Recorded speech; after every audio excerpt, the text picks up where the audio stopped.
Hello friends, in this lecture I am going to discuss X.509 authentication service. In the previous lecture we have already discussed that public key can be distributed using digital certificate or public key certificate, and to boost up that technique X.509 comes into the focus that provides the structure for digital certificate, and X.509 structure are mostly used in various services. Actually, it is the part of X.500 directory service standards that was basically designed for distributed servers maintaining user information databases, and it defines framework for authentication services that includes directory may store public key certificates with public key of user and signed by certification authority. It also defines authentication protocols.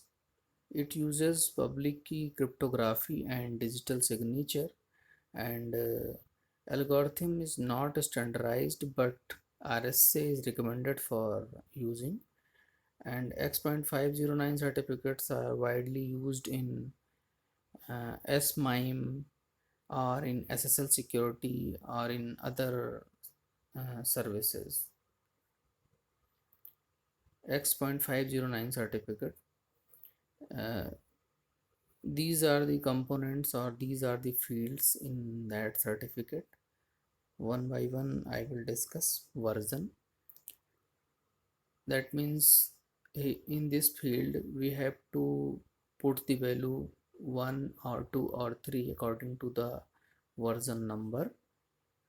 And second, serial number, that is the unique number decided by CA, and using that number CA can recognize certificate uniquely. Signature algorithm identifier, that is the identifier or algorithm that can be used, that that has been used to sign the certificate. And next, issuer X.50 name, that means who are the CA name are comes into this field. Period of validity, from and to dates are there, that means certificate validity from where it is started and to it is ended. And next field, X point subject X.509 name. In this field we have to put the name of owner of public key uh, who have the corresponding private key, that means subject public key information. In this, key is uh, put here, and with the key identifier algorithm is also there.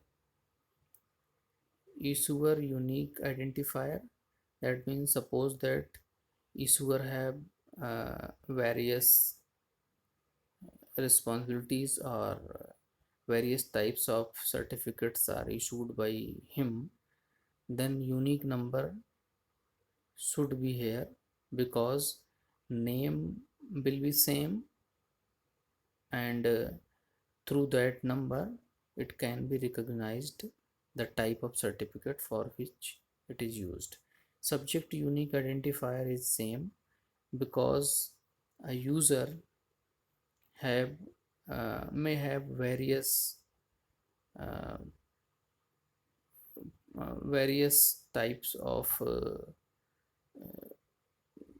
uses, and name is same, and through that unique number it can be recognized the type of use or certificate, and extension fields that is included in the version 3 we will discuss in further lecture. Signature that is signed by the certificate authority. In this actually, uh, when user sends the information, that means public key and some identifier to get certificate, then registration authority will verify and register it, and after verifying it will transfer to the CA authority, that means certificate authority, and then certification authority will calculate hash value and sign it with the help of own private key, and who know the public key of that certification authority that can verify the certificate. And this is the notation here. This notation shows that CA signed a certificate for A. This is the certificate structure, version, certificate, serial number, algorithm parameter, issuer name, all the fields we have discussed already.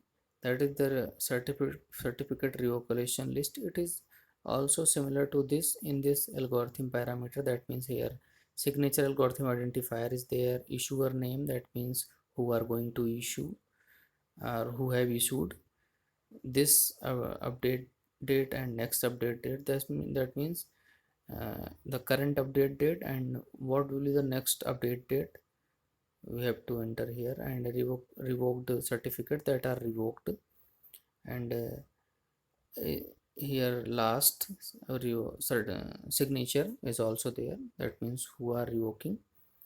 Actually revocation list is important because sometimes some user may face some problem, like suppose that private key has been compromised, or user is not willing to use further that public key or certificate provided by certification authority. That means we have to block that before expiry. Then this certificate revocation list will be used, and entry will be put it here. Then we can restrict the access. Obtaining a certificate, actually obtaining we have already discussed. Suppose user want to get certificate, then user have to produce the public key and own identifier to the certification authority. Then some process will be going on. After that it will be provided. Actually any user with the access to CA can get certificate, who are reachable to CA, that can get certificate, or you can say anybody knowing the public key of CA, then that can verify the certificate. We have already discussed. Only the CA can modify certificate. Nobody will be allowed other than CA to modify certificate. Actually it cannot be forced. That's why certificate can be placed in public directory. That is the feature of this type of certificate. CA hierarchy, why CA hierarchy is actually needed, we will discuss in this section. Actually suppose A wants to verify the certificate of B, then it is too difficult to verify because A have to know the public key of certifying authority who have issued the certificate to B. In some cases A and B both are in same group, that means both are in under the same authority, then it will be easy. But if not in same authority, that means CA is not same, then it is too difficult to verify. To overcome this problem, CA hierarchy is needed. In this, root CA is there, and under the root CA, some CA are there. Under that CA, some other local CA are there. And using that hierarchy, we can verify easily the certificate of any certifying authority who have issued the certificate to the users. Each use certificate linking member of hierarchy to validate. That means we have to link all the CAs. Each client trust parent certificates. That means we have to create trust also. Enable verification of any certificate from one CA by user of all the other CA in hierarchy, that we have to enable. This is the hierarchy you can see here.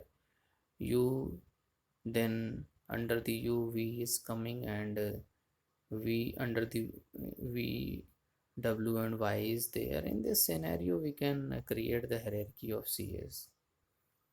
Certificate revocation list, we have already discussed some points. That means certificate have a period of, suppose certificate have a period of validity, and user may use to revoke list to block it before expiry.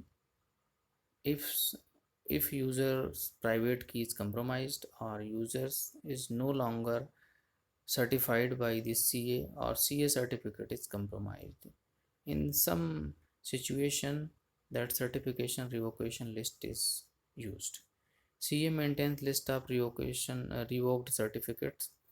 The certificate revocation list structures we have already uh, seen. Users should check certificate with CA and CRL. That means before using, users should check the list of revocation list whether certificate is listed or not. If listed, that means it is not further in use. Version 3, actually extension field has been added in this version 3. And what are the requirements? First we will discuss. Actually, it has recognized that additional information is needed in the certificate, like email, user, policy detail, and users constraints. Actually, some information is not appropriate in the previous versions to provide appropriate information. That's why this extension is needed. And we can see here, extension consists of extension identifier, critically indicator, extension value. And what are the actual extensions? Key and policy information can be added in extension that convey information about subject and issuer keys, plus indicators of certificate policy. And certificate subject and issuer attributes also can be included to support alternative names in alternative formats for certificate subject. Certificate path constraints also can be included to allow constraint on use of certificates by other CA. Thank you.